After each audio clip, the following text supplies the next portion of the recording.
skip it. See it or skip it.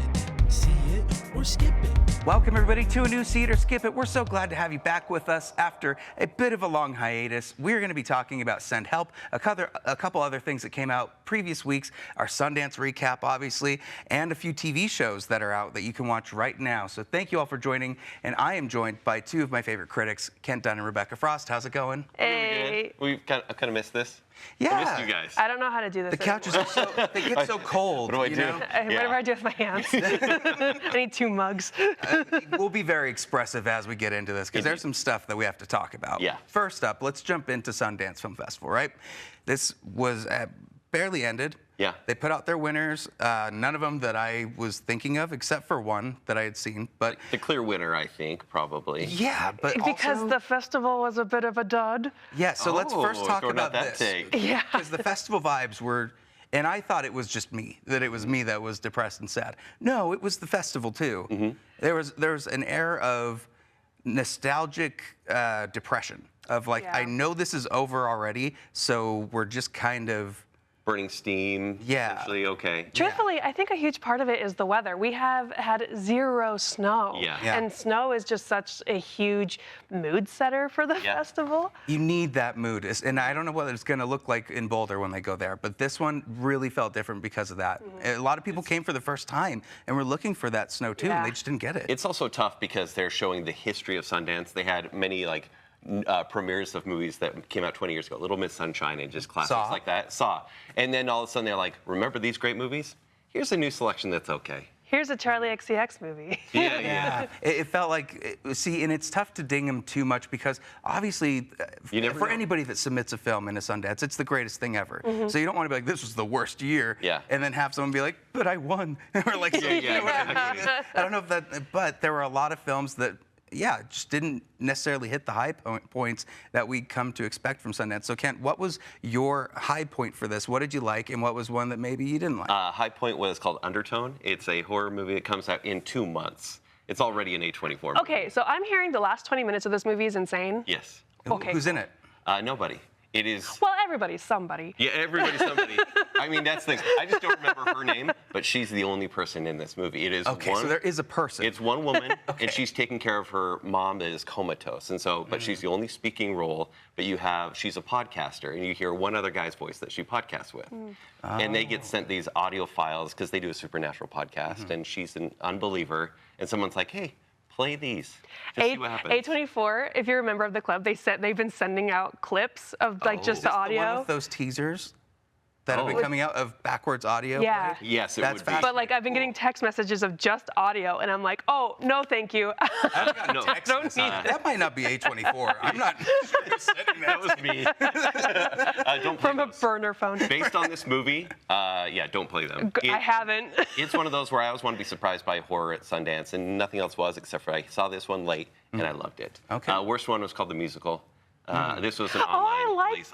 I liked it. Okay. It definitely has tones of Tim Robinson. No, but like, Well, there it you aspires go. to be Yeah. Tim Robinson. It There's definitely- an art yeah. to him. Yeah. This one, the guy Will Brill, he is just kind of mean-spirited, nihilistic. And I This was is the like, ugh. teacher, right? Yeah. I Yeah. did see it and I turned it off.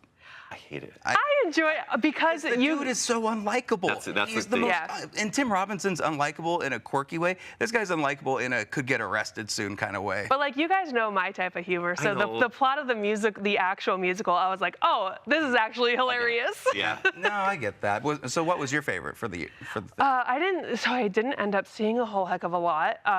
Hanging by a Wire was the only one I saw in person, and that one, my palms were so sweaty. He's weak. Mom spaghetti.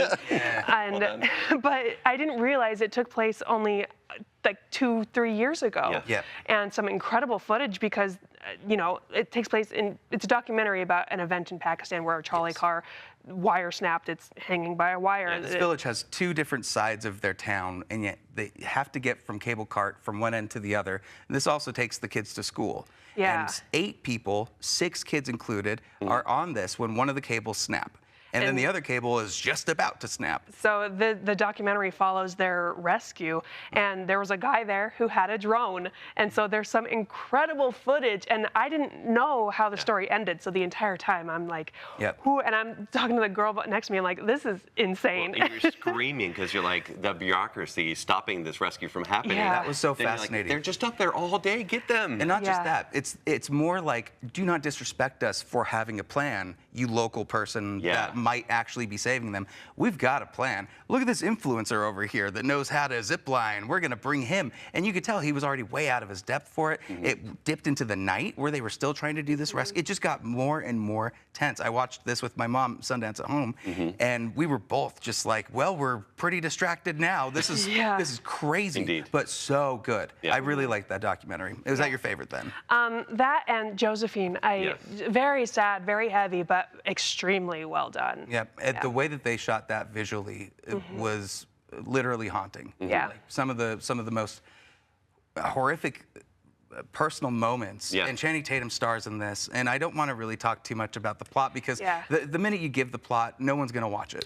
It's It's that heavy. tough. It's Yeah. that It's bad. heavy. It's hard to watch, but It won. was very good. Yeah, it was. And like I said, there just wasn't a whole heck of a lot of other Yeah. good movies. I think I saw 2 great movies, and those were the 2. Yeah. I'll Yeah. say there's a documentary about Jane Elliott that I really appreciated. Yeah. This was about the brown eye, blue eye experiment that she did back in the day. If you guys don't realize this was a classroom of kids that she separated between people with blue eyes and people with brown eyes to illustrate segregation and what it's like to be the other and what that carries. But she did it at a time where people were like, you know what, you could do it today and people would be just as mad. Sure. Yeah. Obviously, there was a ton of backlash, but she ended up being such a big voice further on in life. And it's so fun to hear, like, Run the Jewels Killer Mike talking about how much he loves her and how insightful she was. And she's just a firecracker. Like, she will tell you bluntly like it is, and you're just going to have to get used to it. So very, very good documentary, but agreed, not a lot of others. There was one called Chasing Summer that was trying to be very positive and happy, but to me it felt like a vanity project, and that took me right out of it. Sure. That's what I feel like this Sundance in particular just felt like it's turning into, what is it, TIFF, that is just celebrity vanity projects now? Yes. And it kind of feels like Sundance is starting to turn in that direction. Okay, Right. it's not a one-off, you think? You think this is going to be going into... I don't know. I'll be so curious to see like what happens in Boulder to see if that's the new Hopefully not very direction. much. This did make people say, I'm excited to see what Boulder's going to be, or did it kind of make it seem like they're struggling more than we thought? Based on a lot of the press and industry I was in line with quite a bit, people aren't too jazzed. And granted, they're going to make it a big to-do next year because it's the first year, but a lot of teams are sending less people. Interesting. Yeah. Okay, well, Sundance, we'll miss you. I'll miss you, and you'll be back. It's Yeah. No. we've I think talked they about will. it. I don't think so. fine. Yeah. We'll see. We'll make a bet in 10 years. Governor Cox offered like $5. Boulder offered like 10 million. Yeah, it's going to run out. But money doesn't matter. It's about people. It's all Yeah, numbers. it's Utah's money. also not very It's good. money. All right. Well, if you guys saw any Sundance films, let us know what you thought. If you went on the online circuit and looked through anything, would love to know your thoughts. But yeah, Sundance is over, and this part is over. Yeah. Let's move into what is coming out this week. Luc Besson directed a Dracula movie. My order has been studying this for 400 years. And you're the first to have captured a specimen alive. These creatures are the result of a divine curse. What exactly did I capture? A vampire. He sure did. And I know, it's like, when are we going to get more Dracula movies? Because we don't get them. If there's one thing I've really been wanting, it's another Dracula movie. Yeah. It's like, yes, we have 20, but can't we have more? But here's the twist. It's a romance. No. No, I've actually seen because this movie's been out in Europe for about 6 months. So I've seen What? I've seen no, right? Okay. Yeah, no, truly. And they're like, I guess the States will get it. But I've seen it on Reels, and I'm sure TikTok, just a scene where he's approaching his betrothed, essentially, like his soulmate. And it's meant to be like, meant to grab people who like the romance fantasy books. This is like a Timu, Bram Stoker's Dracula from '92, wouldn't you say? Well, Francis Ford Coppola made that. It was iconic. At the time, Gary Oldman, Keanu Reeves, Winona Ryder, like some of the best. As everybody. And we have in this Blurface and I Don't Care and Christoph yada Waltz. yada. And Christoph Waltz. Cashing a the paycheck. one where it's like, oh well, at least and like you needed the gravitas for it. Yeah. Because there's not much else that you haven't already seen before. Even the moments that are like, we're gonna expand this, we're gonna give more context to it. You don't really need it. It's clearly window dressing to make an excuse for why this needs to be there. And there's CG gargoyle buddies. Wow, those were wild to Right? like. They could have been trolls, like little concrete trolls. Yeah, like, Remind so- me of the Shazam monsters that were the Truly, statues. exactly like that, where he's just like Count Dracula's like, you keep Harker, keep him busy, and He has they're like, minions. okay, and they're cleaning up the place. Minions. I saw a trailer for this before 28 years later, and it felt like the longest trailer I've ever like seen. 28 years later? It felt like 28 years. And I was like, oh, Christoph Waltz. And then a bunch of people that I don't know, Yeah. and some horrible CGI, and I don't. What bothers me is how much they stuck close to not the work of Bram Stoker, but a film we've already seen. It does feel so much like they're like, well, we want to make sure that this Count looks exactly like how Gary Oldman looked. Even was like, we're going to use the same outfits in a Yes. lot of situations. To me, which you can't do that. And it's really hard. I know Nosferatu is the knockoff Dracula, like by its very nature, but it was done so well a year ago. Like the dinner scene and all this sort That's of like stuff. saying The Northman is knockoff Hamlet, right? Like it is the same story, but it is Yes, it is elevated in a very But it's different just done way. so well, and Yeah. then you see this and you're like, I know this is the original story, but it's not done well. Well, you know what else?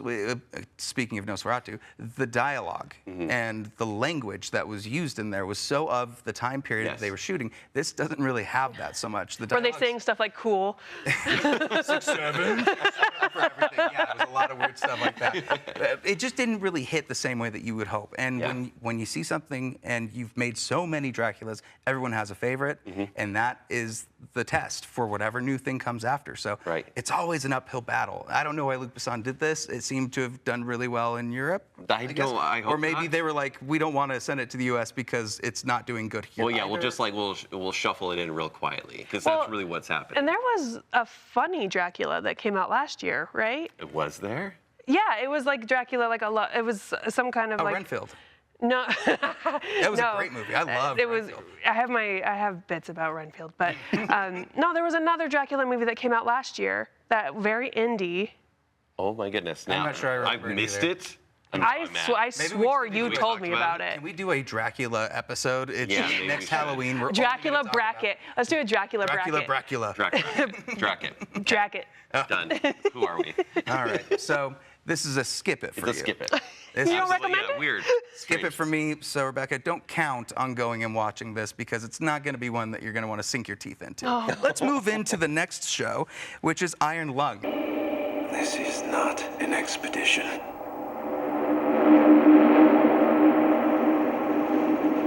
It's an execution. When they put you in here, they don't want you to return. And even if you do, and even if they keep their promises, what freedom waits for you? This came out last week.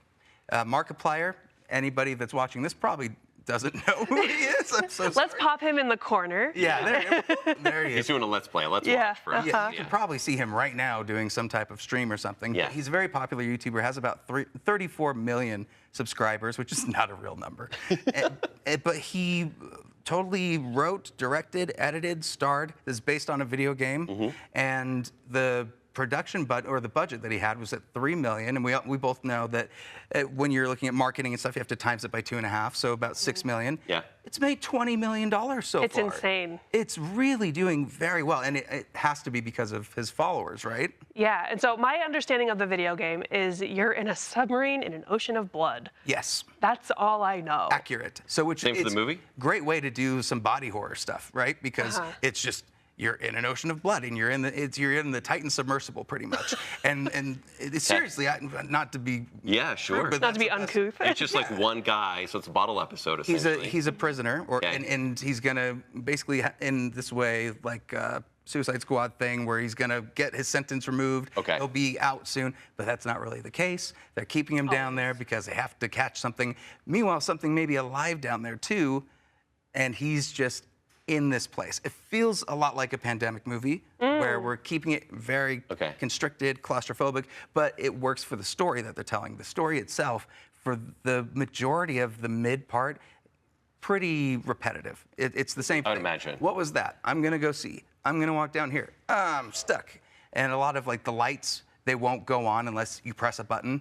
Yeah. So he always has to press a button. Very video game. I was like, did it feel like watching a video game? It just certainly felt like watching, but all the more reason to say that this worked. A good adaptation. Yes, but would it work for us, for average moviegoers? I don't know. Well, so that's why I don't know. I'm okay with the slow burn as long as it pays off. Yeah. Right? Does it pay off? I would say the ending, it does give you a lot more of the body horror. It doesn't exist until that ending. Okay. And the ending is pretty fun to watch because there's a lot of makeup effects and stuff that I didn't expect them to do. That I was like, wow, okay, this is a great passion project. He's really going for it. It's just everything that led up to it was so meandering and so dull that you're kind of like, where was this? Like, that's more your thoughts about it. And then after you go, well, it was good, but cut 15 minutes out of this bad boy, and I think you got yourself a really good movie. I will say, I knew nothing about this movie until last week, but all of the word of mouth that I've heard of it, even your review that's not like a glowing review, it still has me like, maybe I want to actually check this out. But like stream it, maybe, right? So you don't have to pay attention a ton during the opening? Well, let's ask this. Do you want to put your money where your mouth is? Do we want to support these creators that are doing something that's different and not just a reboot or something? It's an adaptation still. Theaters are so important. Theaters are important, and anything that's building it. I was talking to this someone at the Megaplex, and they were saying, I've never seen so many people for a Thursday matinee to show up for this. We had like 25 people show up. That's which crazy. is pretty, that's 3,000 theaters, that's your average big film, and for him to get that is even more of a testament to it. Yeah. But I do think it's a one and done. If you love that YouTuber, it's a one and done. If you don't know what we're talking about, but you still want to support the theatrical experience, check it out. You might have some fun. But for me, it's not really one that I would be seeking out later. Okay. Good to know. All right. Wild. Well, if you guys see it, make sure to let us know. But let's move into something that came out last week that I hadn't gotten a chance to see, which is Send Help. Here we go. Okay. Welcome to the Church of Sam Raimi. Indeed.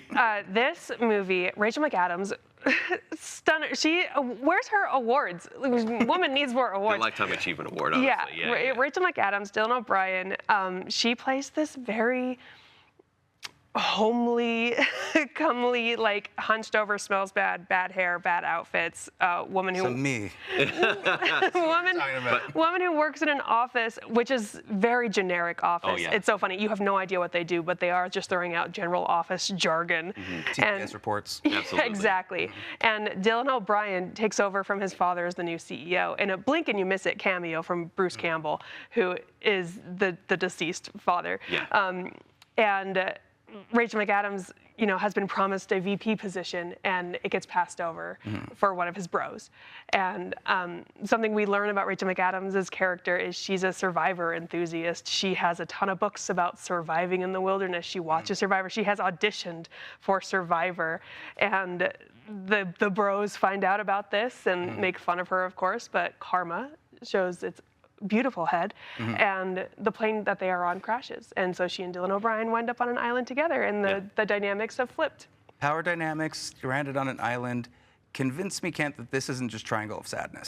It's a more fun Triangle of Sadness. Okay. And the less warped, maybe, even though it's still quite warped. It's still quite warped. What's interesting about this is she's not just this charming character that you want to succeed.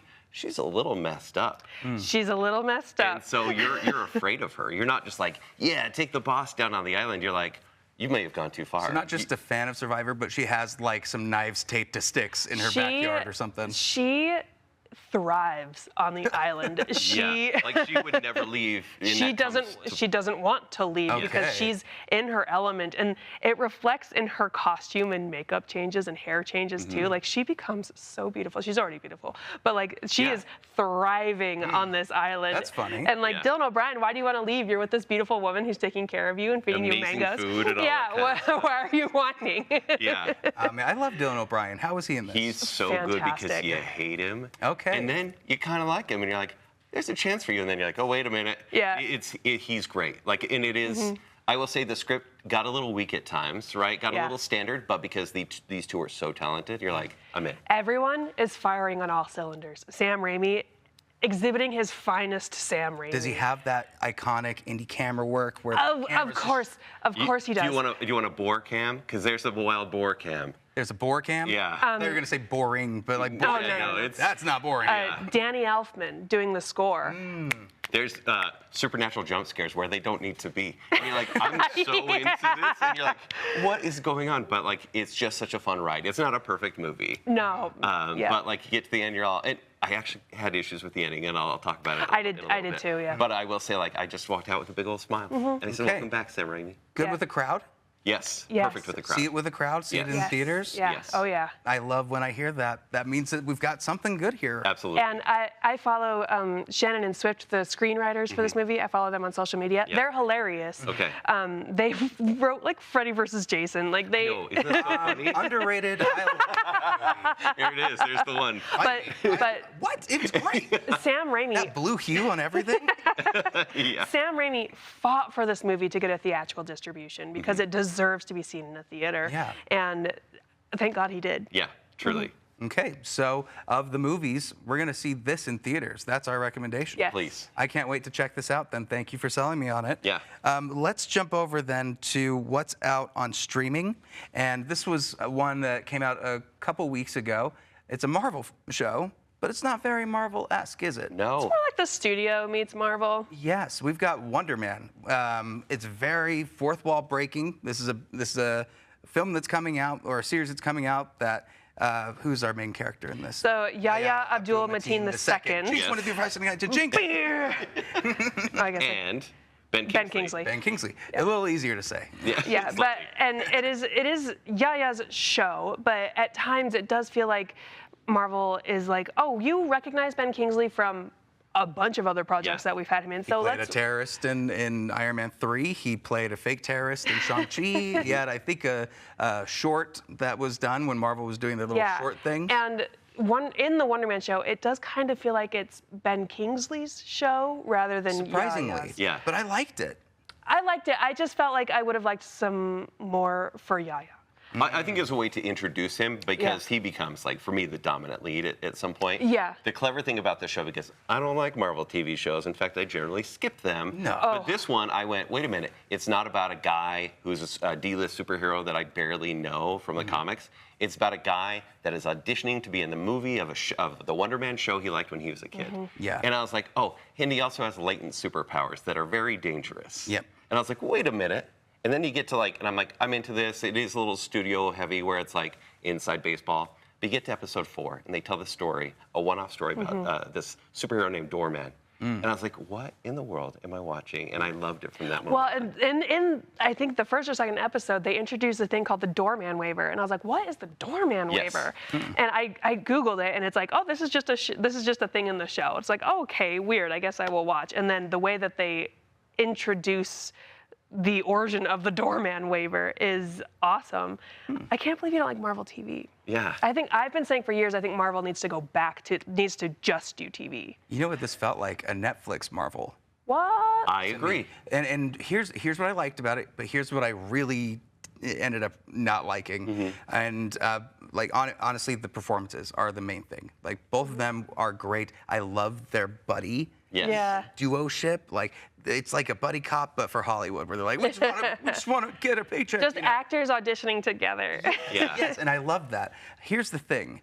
Marvel, I feel like, is kind of having its cake and eating it too, because they are a problem in a lot of times with the very thing that they're trying to be proud of and talk about in this, where, oh, acting, the profession of acting. It almost feels like a response to the roller coaster comment that happened with Scorsese. Yes. Where it's like, you're going a little too hard on that, and I understand it, but you're still a Marvel. You know what I mean? Like, almost to the point where they made this. It's such a quality production. I loved it. But Marvel doesn't have faith in it. They made it a special presentation. He's probably never going to show up in a movie. No. well, I don't know. But so here Secret Wars, they're going to throw everyone in. But that's why I think Marvel should pivot to just one-off character TV shows. I would like that. Because I think it would, like, I'm the one She-Hulk fan. Yeah. But, You got to. but like Awesome. She-Hulk, Ms. Marvel, Werewolf by Night, Wonder Man, they do this thing where they give creators a lot more leeway and they allow a lot more creative freedom. Whereas with the movies, Kevin Feige's got his grubby little hands on every single thing, and it's just not fun to watch anymore. What's nice is you talked about the creators. Well, it's done by Daniel Dustin. Shang-Chi. Daniel Yes. Dustin, and he's And doing the now new Spider-Man. Spider-Man. I think he's evolved from Shang-Chi even. I think Shang-Chi was incredible. but I think this is even a better production. I think Sure. It's more clever, and I think so. I'm so excited for what Spider-Man. Because will be. again, Kevin Feige had his grubby little hands in Shang-Chi. Take 'em away. Yeah, Take them honestly, away yeah. and let people do it. Because nobody needs a big TV dragon show. battle. The way this show ends, I'm like, yeah, I'm so pleased right now. Precisely. He needs to wash his hands if they're that grubby. They are so grubby. I don't.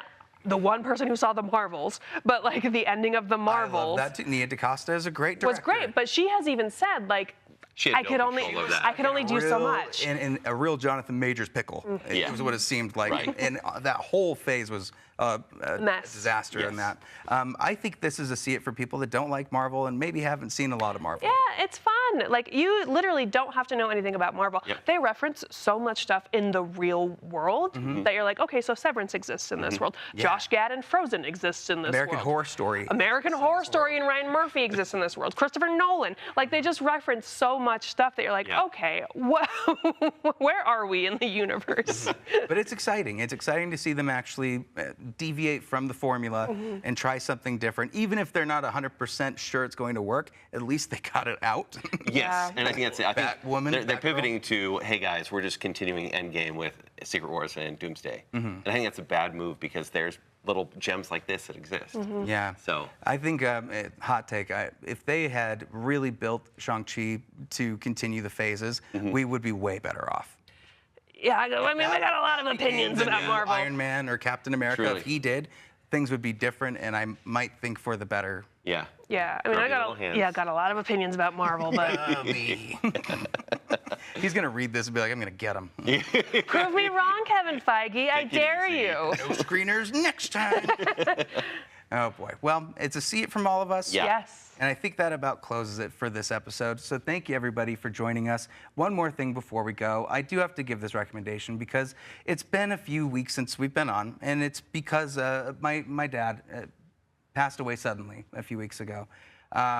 It's been a bit of a transition for everybody. And one thing when we were going through, you just go through voicemails and you go through text messages. And I noticed one of the last few things that we had talked about was The Life of Chuck and how much he loved that movie. And that was his favorite movie of the year. And I hadn't thought about it until it was time to start writing things and figuring out speeches and all of that. And I was like, this was a movie that talks about life and talks about even an ordinary life is exceptional and has merit and has value. And this is available on Disney Plus right now. So anybody can go and check it out. And I would ask if you felt inclined to and wanted to see a good movie, please go and check out The Life of Chuck.